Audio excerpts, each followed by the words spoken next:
kembali di mata kuliah belajar dan pembelajaran. Di pertemuan yang kedua ini kita nanti akan membahas tentang hakikat belajar dan pembelajaran. Namun sebelum presentasi ataupun materi-materi yang akan disampaikan pada pagi hari ini, terlebih dahulu mari kita berdoa bersama. Seperti biasa, silakan dipimpin oleh saudara kepada Agung di persilakan. Baik, memulai pelajaran hari ini kita berdoa bersama. Bismillahirrahmanirrahim. Allahumma inna nas'aluka salamatan fid din, afiyatan fil jasadi wa ziyadatan fil ilmi, wa barakatan fil rizqi, wa tawbatan qabla al-maut, wa rahmatan indal maut, wa maghfiratan ba'dal maut. Allahumma hawwin 'alaina fi sakaratil maut, wa najjina minan nari wal afwa indal hisab. Rabbana la tuzigh qulubana ba'da idh hadaytana wa hab lana min ladunka rahmatan innaka antal wahhab. Rabbana atina fid dunya hasanah wa fil akhirati hasanah wa qina adzabannar. Wa sallallahu ala sayyidina Muhammadin wa ala alihi wa sahbihi ajma'in. Subhana rabbika rabbil izzati amma yasifun wa salamun alal mursalin walhamdulillahi rabbil alamin. Terima kasih Bapak sampaikan kepada saudara. Baik, alhamdulillahirabbil alamin, wassalatu wassalamu ala asyrofil anbiya'i wal mursalin sayyidina Muhammadin wa ala alihi wa sahbihi ajma'in. Rabbi shrah li sadri wa yassir li amri wahlul 'uqdatam min lisani yafqahu qawli. Baik, untuk mahasiswa, mahasiswi Sekolah Tinggi Agama Islam Fakultas Bahasa Inggris, bagaimana kabarnya semua? Baik, alhamdulillah baik semua, sehat semua. Oke, karena kalian sehat semua, alhamdulillah. Bapak harapkan untuk perkuliahan kita pada pagi hari ini, Bapak harapkan kepada mahasiswa untuk memperhatikan dan meresapi, meresapi materi-materi pada pagi hari ini. Karena kenapa? Di era yang serba digital, kita tidak tahu 10 tahun akan mendatang seperti apa model pembelajaran yang akan kita hadapi. Jadi Bapak harap kepada kalian semua bisa mengambil rangkaian-rangkaian yang terpenting untuk perkembangan pendidikan yang akan mendatang. Nah, itu ya. Untuk memperaksesi waktu, mari kita pertama Bapak akan melakukan absensi terlebih dahulu sebelum Bapak menyampaikan CPNK dan CPNK dalam perkuliahan pertemuan kali ini.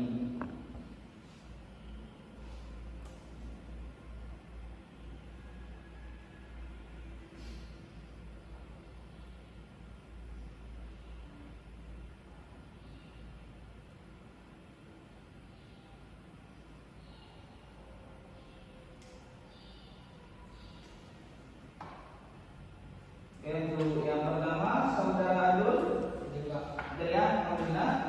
Saudara Ibatul, berhenti ya? Oh tidak, pindah kemana? Hukum. Imayaya, hadir ya. Terus Melati Kanaya Awen, hadir, alhamdulillah. Mustadi, Sari Evi, alhamdulillah. Siti Maryam Medina. Berhenti ya, Siti berhenti Maryam. Ya, alhamdulillah. Siti Komariah, Siti Soleha, Saiful Bahri, berhenti ya, Saiful Bahri berhenti. Supriyani hadir ya. Oke, ini beberapa mahasiswa. Terima kasih. Selanjutnya Bapak akan menyampaikan CPNK dan sub-CPNK pada kesempatan kali ini. Capaian yang harus dicapai oleh mahasiswa. Oke. Karena pada hari ini merupakan pertemuan yang kedua dari perkuliahan kita, maka Bapak mengharapkan kepada mahasiswi program studi Tadris Bahasa Inggris khususnya untuk bisa menerapkan hakikat belajar dan pembelajaran nantinya. Bisa menerapkan di lingkungan pendidikan tingkatan SD, SMP, dan SMA, yang mana nantinya kalian sudah profesinya sudah menjadi seorang guru. Nah, mungkin yang sekarang sudah ada yang jadi profesi menjadi seorang guru, ada nggak di antara kalian? Ada ya? Nah, ini nanti bisa kalian terapkan di ruangan pengajaran kalian, ya.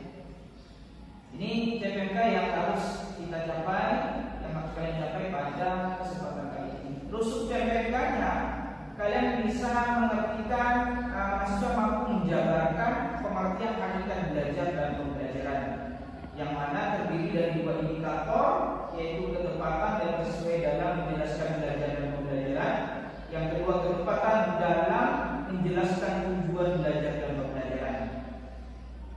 Terus selanjutnya ada kriteria atau bentuk penilaian, ya, kriteria dalam bentuk penilaian, ketepatan dan penugasan, bentuk mentesnya seperti biasa, yaitu nanti yang mendapatkan surat penilaian yaitu dari isi makalah, yaitu presentasi, keaktifan berdiskusi, dan kehadiran. Kehadiran juga termasuk dalam sebuah penilaian. Adapun metode yang kita gunakan di sini adalah metode sama, diskusi, dan tanya jawab.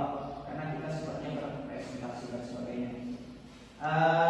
Adapun referensi-referensi yang digunakan seperti minggu sebelumnya sama, tidak ada perbedaan.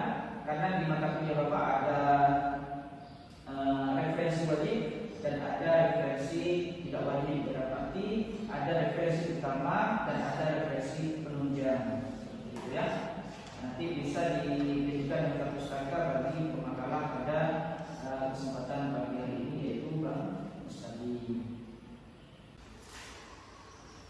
Sebelum lanjut pada materi, sebelum lanjut pada materi konsultasi, Bapak akan terlebih dahulu menayangkan sebuah video yang berkaitan dengan hakikat belajar pembelajaran yang sudah Bapak buat di minggu kemarin, untuk kalian pahami kira-kira inti poin atau inti sari dalam hakikat belajar pembelajaran itu ada berapa poin mungkin yang perlu kita bahas bersama dengan pemakaran nanti, ya.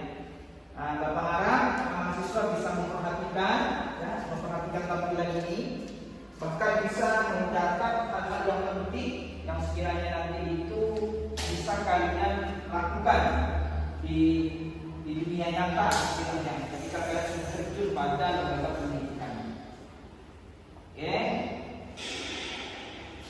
ya.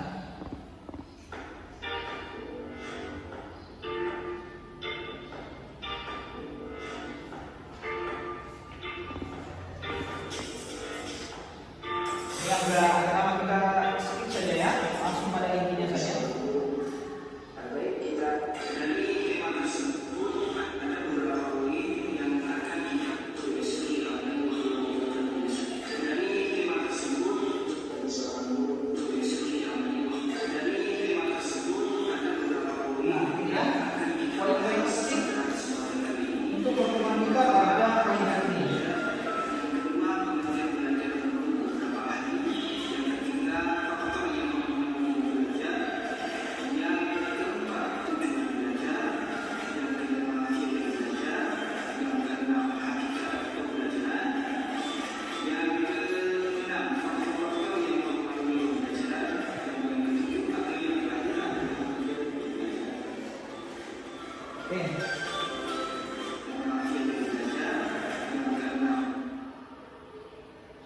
Ya, ada 8 inti dalam hakikat belajar dan pembelajaran yang akan kita bahas pada pagi hari ini.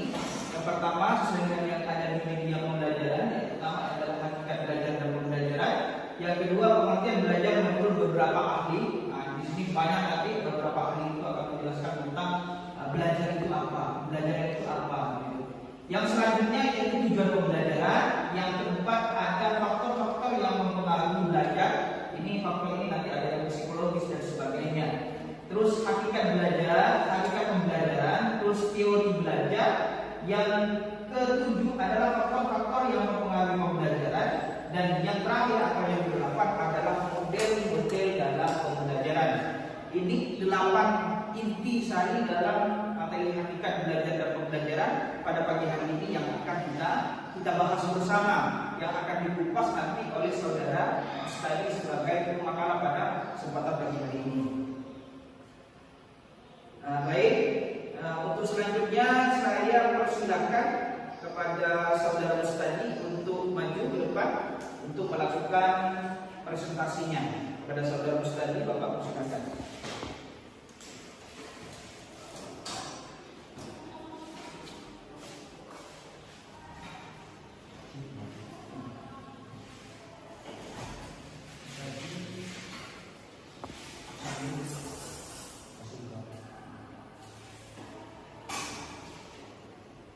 Baiklah, Assalamualaikum warahmatullahi wabarakatuh. Waalaikumsalam warahmatullahi wabarakatuh. Selamat pagi dan salam sejahtera untuk teman-teman semua. Untuk yang pertama-tama, marilah kita bersalawat serta salam kepada baginda Muhammad SAW. Tidak lupa juga kita syukuri atas kehadiran Allah SWT sehingga kita dapat bertemu di ruangan yang penuh berkah dengan keadaan sehat dan sejahtera. Baiklah, untuk hari ini saya sebagai presentasi akan menyampaikan sedikit materi tentang hakikat belajar dan mengajar pembelajaran. Di sini ada 8 poin yang akan kita bahas. Untuk yang pertama itu ada hakikat belajar. Untuk yang kedua ada pengertian belajar menurut beberapa ahli, ada tujuan dari belajar, kemudian faktor-faktor yang mendorong belajar, kemudian ada teori belajar, hakikat pembelajaran, faktor yang mempengaruhi pembelajaran, serta model-model pembelajaran. Untuk yang pertama-tama mari kita bahas tentang hakikat belajar. Jadi secara harfiah belajar adalah tindak aku menjadi tahu secara keilmuan.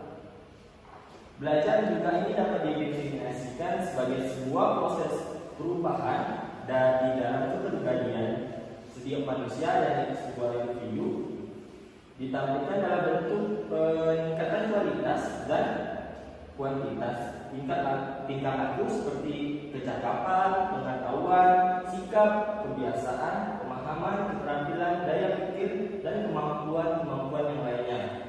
Artinya, belajar merupakan kegiatan yang berproses dan merupakan unsur yang sangat fundamental dalam setiap jenjang pendidikan. Dalam keseluruhan proses pendidikan, kegiatan belajar merupakan kegiatan yang paling pokok dan penting dalam keseluruhan proses pendidikan. Banyak para ahli yang memberi pendapat berbeda-beda tentang definisi belajar. Selanjutnya kita masuk tentang hakikat belajar menurut beberapa ahli. Untuk yang pertama yaitu menurut Skinner. Belajar menurut Skinner adalah suatu perilaku pada saat orang yang belajar maka responden menjadi lebih baik. Sebaliknya bila dia tidak belajar maka respondennya menurutnya dalam belajar yang ditemukan adalah hal yang berikut. Jadi menurut Skinner, definisi belajar adalah suatu proses adaptasi perilaku yang bersifat progresif atau hubungan antara stimulus dan respon yang tercipta melalui proses tingkah laku yang bersifat progresif. Kemudian menurut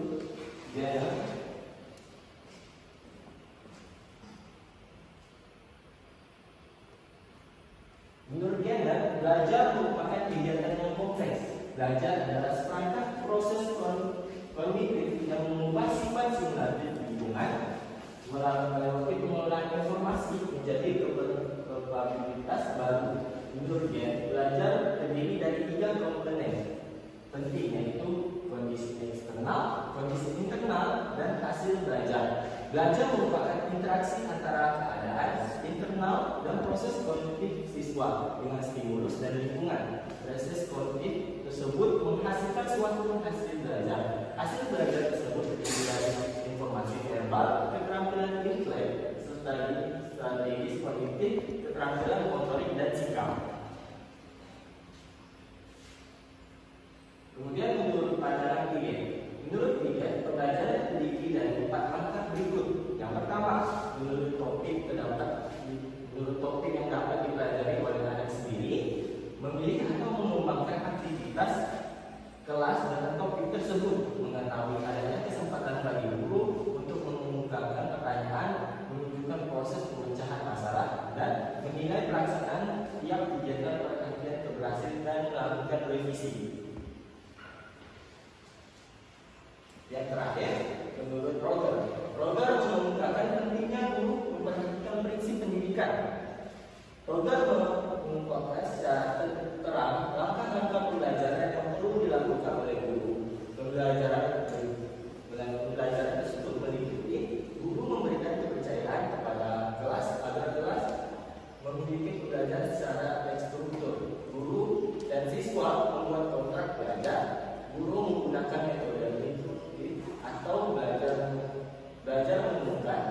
Guru menggunakan metode simulasi. Guru mengadakan rangkaian pembekaan agar siswa mampu menghayati perasaan dan beradaptasi dengan komponen lain. Dan guru bertindak sebagai fasilitator belajar. Mungkin tadi pendapat beberapa ahli. Pada intinya, belajar ini itu meningkatkan kualitas dari diri kita menjadi yang baik, menjadi yang buruk, menjadi lebih baik. Kemudian tujuan belajar tersebut apa? Dari tujuan kita melakukan pembelajaran, maksudnya melakukan belajar. Beberapa ahli mengungkapkan pendapat mereka mengenai tujuan belajar. Menurut Sukadi tahun 1983 berpendapat bahwa tujuan belajar ini adalah mengadakan perubahan tingkah laku dan perbuatan. Perubahan itu dapat dinyatakan sebagai suatu kecakapan, keterampilan, kebiasaan sikap, pengertian sebagai pengetahuan atau penerimaan penghargaan. Kemudian menurut Superman tahun 1986, tujuan belajar ini adalah mengumpulkan pengetahuan, pengalaman konsep dan pengetahuan dan pembentukan sikap dan perbuatan. Demikian pula bahwa tujuan belajar itu dimaknai sebagai pernyataan mengenai keterampilan atau konsep yang diterapkan dapat dikuasai oleh peserta didik pada akhir periode pembelajaran. Dari pendapat ahli di atas, maka dapat disimpulkan bahwa tujuan belajar ini merupakan tingkah laku dan perbuatan yang ditandai dengan kecakapan, keterampilan, kemampuan dan sikap sehingga tercapailah hasil belajar yang diharapkan oleh peserta. Faktor-faktor yang mempengaruhi belajar. Faktor-faktor yang mempengaruhi belajar. Secara umum, faktor-faktor ini itu dikategorikan ada dua. Yang pertama faktor internal. Maksudnya faktor internal itu faktor dari luar. Kemudian ada faktor psikologis. Psikologis itu lebih ke faktor ke dalam diri individu tersebut. Untuk faktor internal itu ada psikologis. Faktor-faktor psikologis ini adalah keadaan psikologis seseorang yang dapat mempengaruhi proses belajar. Itu diantaranya ada kecerdasan. Kecerdasan ini mempengaruhi seorang itu dalam belajar. Semakin tinggi tingkat inteligensinya, maksudnya tingkat kecerdasan seorang individu, maka semakin besar peluang individu meraih kesuksesan dalam belajar. Sebaliknya, semakin rendah tingkat inteligensi atau kecerdasan individu, maka semakin sulit individu itu untuk mencapai kesuksesan belajar. Kemudian itu ada motivasi. Motivasi ini adalah sesuatu yang mendorong mahasiswa itu mau bentuknya itu keinginan atau hal sesuatu yang ingin dikejar. Kemudian yang ketiga itu ada minat. Minat ini adalah kecenderungan dan kegairahan yang tinggi atau keinginan yang besar terhadap sesuatu. Yang terakhir itu ada bakat. Bakat ini tuh kayak pendorong, maksudnya kelebihan kemampuan seseorang. Jika apabila bakat seseorang itu sesuai dengan bidang yang sedang dipelajarinya, maka bakat itu akan mendukung proses pembelajaran sehingga kemungkinan besar akan berhasil. Kemudian kita masuk ke faktor eksternal atau faktor luar. Itu terdiri dari dua, ada lingkungan sosial dan lingkungan non sosial. Lingkungan sosial ini itu terdiri dari lingkungan sosial masyarakat. Masyarakat itu bisa di sekitar RT, RW, tetangga ataupun teman-teman. Kemudian untuk di lingkungan sosial keluarga itu lebih ditekankan itu dari orang tua. Karena orang tua yang mendorong seseorang itu untuk belajar. Kemudian ada lingkungan sosial sekolah. Dari lingkungan sekolah seperti teman-teman, guru ataupun yang bersangkutan. Kemudian untuk lingkungan non sosial ini itu lingkungan terdiri dari lingkungan alamiah atau kondisi udara yang segar, tidak panas, tidak dingin, sinar ataupun sinar yang tidak terlalu silau ataupun kuat. Kadang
dan prinsip yang terdiri dari satu atau variabel yang saling berhubungan satu dan lainnya dapat dipelajari, dianalisis, diuji dan dibuktikan kebenarannya.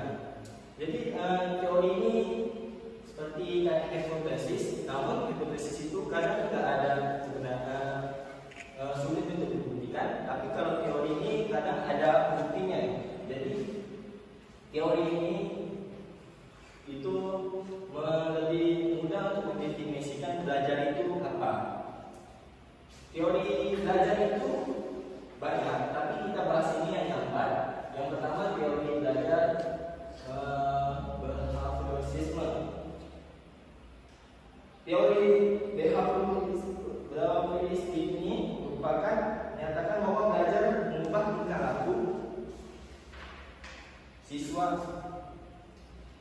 Maksudnya jika siswa ini belum merespon dalam pembelajaran itu, maka dia belum dikategorikan sedang belajar. Contohnya, misalnya seorang anak itu disuruh oleh gurunya untuk menghafal perkalian dan maju keesokan harinya. Tapi anak tersebut belum menghafal dan disuruh berdiri di depan kelas oleh guru. Jadi ketika guru ini disuruh menghafal, namun dia belum bisa menghafal, dikategorikan bahwa teori ini menganggap bahwa siswa itu belum masuk dalam, maksudnya belum belajar. Kemudian untuk teori kognitivisme ini merupakan teori yang menyatakan bahwa belajar adalah perubahan persepsi atau pemahaman. Teori belajar ini lebih mementingkan proses belajar ketimbang hasilnya. Model belajar kognitif menyatakan bahwa tingkah laku seseorang ditentukan oleh persepsi serta pemahaman tentang situasi dan berhubungan dengan tujuan belajar. Yang ketiga ada teori humanistik. Teori humanistik ini menyatakan belajar adalah memanusiakan manusia. Maksudnya adalah menghargai segala yang ada pada manusia. Oleh sebab itu, teori belajar humanistik ini sifatnya lebih abstrak dan lebih mendekati bidang kajian filsafat, teori kepribadian dan psikoterapi. Teori ini juga lebih mementingkan isi yang dipelajari daripada proses belajarnya. Yang terakhir ada teori konstruktivistik. Teori konstruktivistik ini adalah aliran filsafat pengetahuan yang menekankan bahwa pengetahuan merupakan hasil konstruksi kita sendiri. Teori ini menyatakan bahwa pengetahuan adalah bentuk siswa belajar lewat interaksi dengan bahan atau pengalaman baru. Ilmu yang didapatkan tidak dapat ditransfer guru ke muridnya. Isi materi pelajaran yang ditentukan oleh muridnya sendiri. Mungkin tadi teori-teori dari pembelajaran. Selanjutnya kita masuk ke hakikat pembelajaran. Pembelajaran ini merupakan proses belajar yang terjadi karena ada guru sebagai pengajar atau pendidik dan adanya murid atau peserta didik sebagai yang mengajar atau sebagai penerima ilmu pemantauan atau keterampilan. Secara umum, istilah belajar dinamakan sebagai suatu kegiatan yang mengakibatkan terjadinya perubahan tingkah laku dengan pengertian demikian, maka pembelajaran dapat dimaknai sebagai suatu kegiatan yang dilakukan oleh guru sedemikian rupa sehingga tingkah laku peserta didik berubah ke arah yang lebih baik. Jadi hakikatnya pembelajaran ini dapat dimaknakan sebagai suatu proses kegiatan interaksi antara peserta didik yang dilakukan oleh guru dengan sedemikian rupa sehingga tingkah laku peserta didik berubah ke arah yang lebih baik. Dengan kata lain, proses pembelajaran adalah sarana dan cara bagaimana seorang generasi belajar atau dengan sarana belajar itu secara efektif digunakan. Tugas guru adalah mengkoordinasi lingkungan agar menunjang terjadinya perubahan perilaku bagi peserta didiknya. Kemudian faktor yang mempengaruhi pembelajaran itu ada 7. Faktor kecerdasan, faktor belajar, faktor sikap, faktor kegiatan, faktor emosional dan sosial, faktor lingkungan, dan faktor guru. Faktor kecerdasan ini yang dimaksud adalah kecerdasan dia kemampuan seseorang untuk melakukan kegiatan berpikir tadi yang bersifat rumit dan abstrak. Kecerdasan adalah suatu kemampuan yang dibawa dari lahir, sedangkan pendidikan tidak dapat meningkatkannya, tetapi hanya dapat mengembangkannya.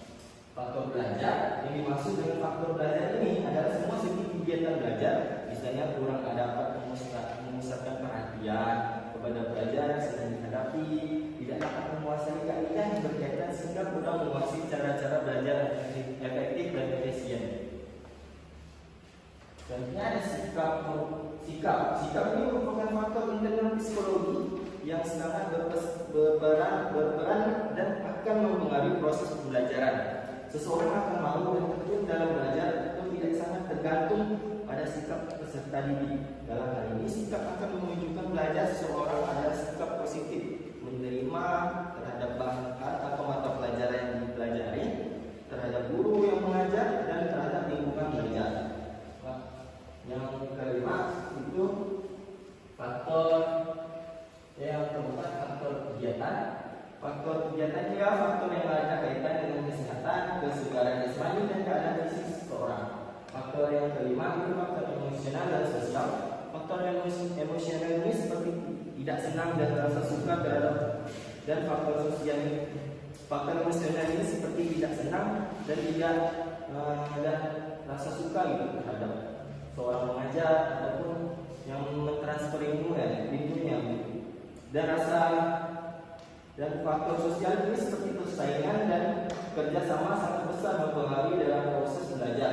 Ada di antaranya faktor ini yang sifatnya mendorong terjadinya belajar, tapi ada juga yang menjadi hambatan terhadap belajar yang lebih efisien.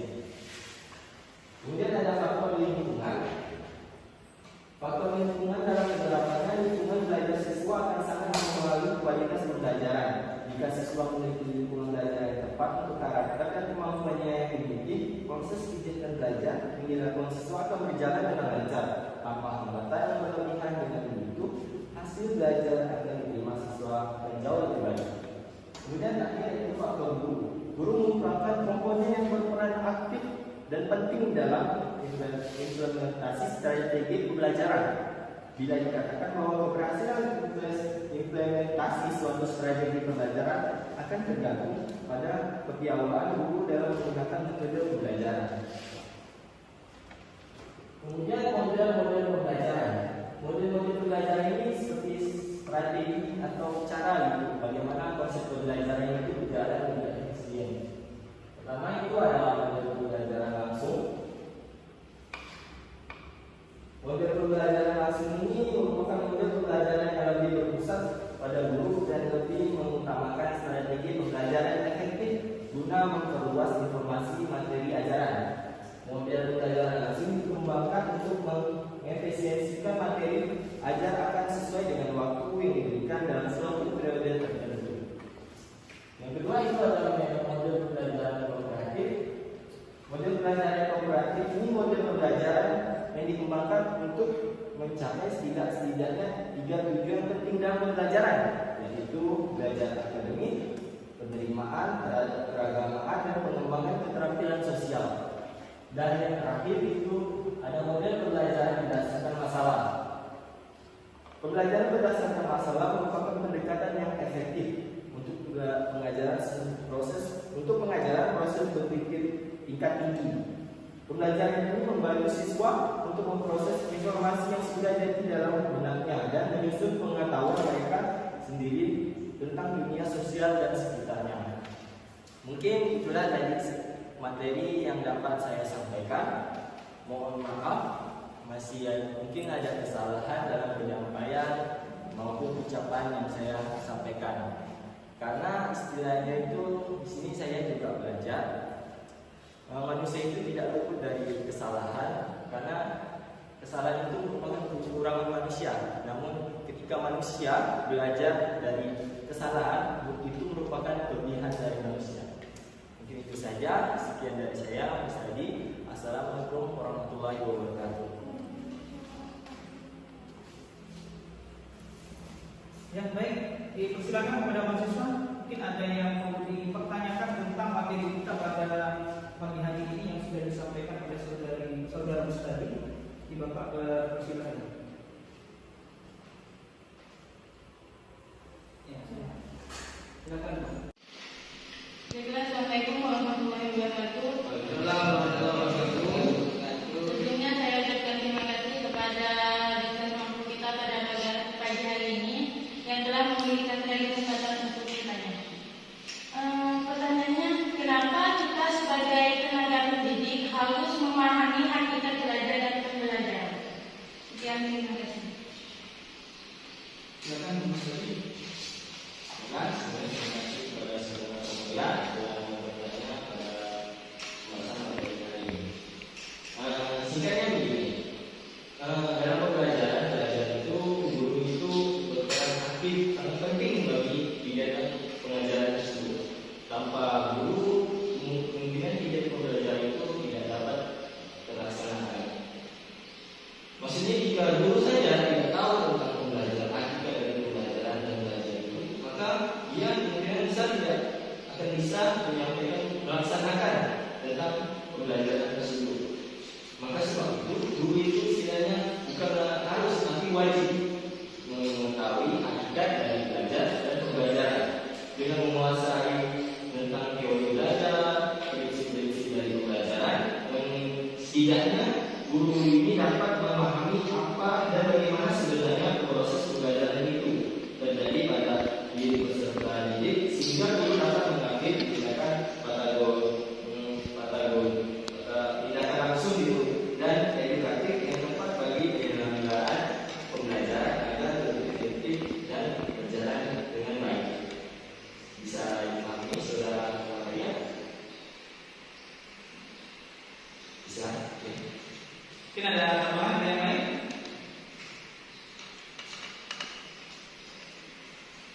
Ada?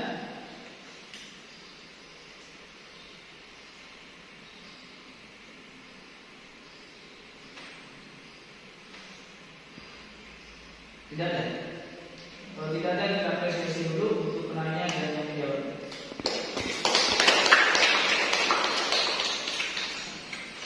Oke, selanjutnya Bapak akan melakukan sebuah penilaian.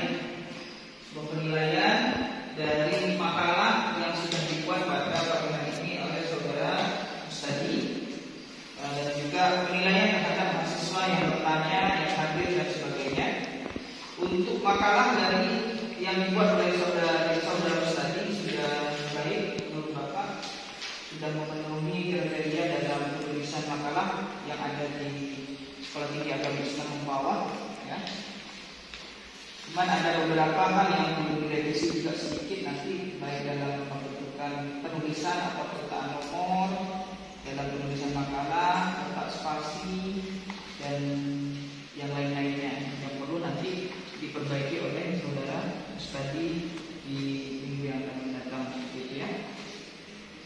Dan juga Bapak beri apresiasi terhadap mahasiswa yang bertanya sesuai dengan kontrak kita di awal, bahwasanya untuk yang bertanya itu tetap memiliki poin tambahan dalam sebuah penilaian yang nanti akhirnya dalam nilai akhir mata kuliah belajar dan pembelajaran. Baik, dengan berakhirnya pertemuan perkuliahan kita pada pagi hari ini, maka dapat disimpulkan bahwasannya hakikat belajar dan pembelajaran adalah merupakan sebuah proses interaksi peserta didik dengan lingkungan, ya, peserta didik dengan lingkungan, guru dan sebagainya, sehingga terjadi perubahan perilaku ke arah yang lebih baik dari yang tidak baik menjadi lebih baik. Itu hakikat dari pembelajaran. Serta guru adalah mengkoordinasi lingkungan agar mewujudkan terjadinya perubahan perilaku pada peserta didik. Karena di awal tadi ada disampaikan bahwa guru itu bertindak sebagai fasilitator. Jadi dia harus bisa merancang atau mendesain atau memodel lingkungan-lingkungan belajar yang kondusif untuk proses belajar belajar. Jadi pada hakikatnya ada 3 intisari dalam hakikat belajar pembelajaran pada materi pagi hari ini yang bisa Bapak simpulkan dari awal hingga akhir. Mungkin dari mahasiswa ada yang bisa memberi kesimpulan dari materi kita pada pagi hari ini, Bapak silakan. Nah, oke, silakan.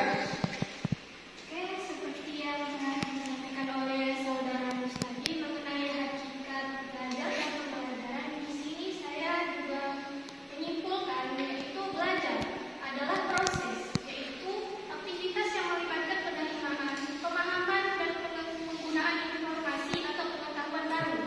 Ini adalah proses dinamis yang berlangsung sepanjang hidup seseorang. Artinya, belajar ini tidak terbatas oleh apapun, sehingga umur maupun status juga bukan penghalang bagi seseorang yang ingin belajar.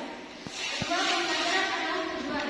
Artinya, pembelajaran adalah hasil yang ingin dicapai melalui proses belajar. Ini bisa berupa penguasaan keterampilan baru, peningkatan pengetahuan, dan perubahan dalam perilaku. Serta ada beberapa poin penting yang saya temukan di dalam presentasi saudara tadi, yaitu ada tujuan pembelajaran agar peserta dapat memahami dan menguasai materi yang disampaikan oleh pengajar atau calon tenaga pendidik.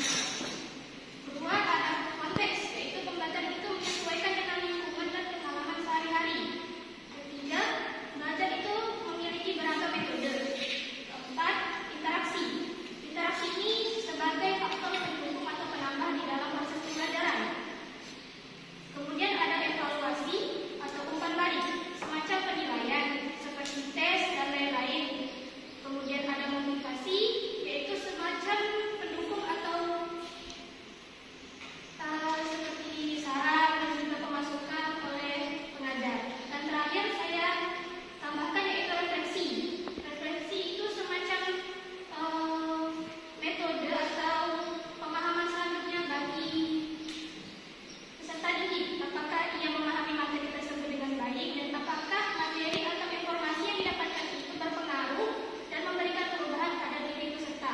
Sekian yang dapat saya sampaikan. Terima kasih. Terima kasih, saya Bapak sampaikan kepada saudari Kanaya.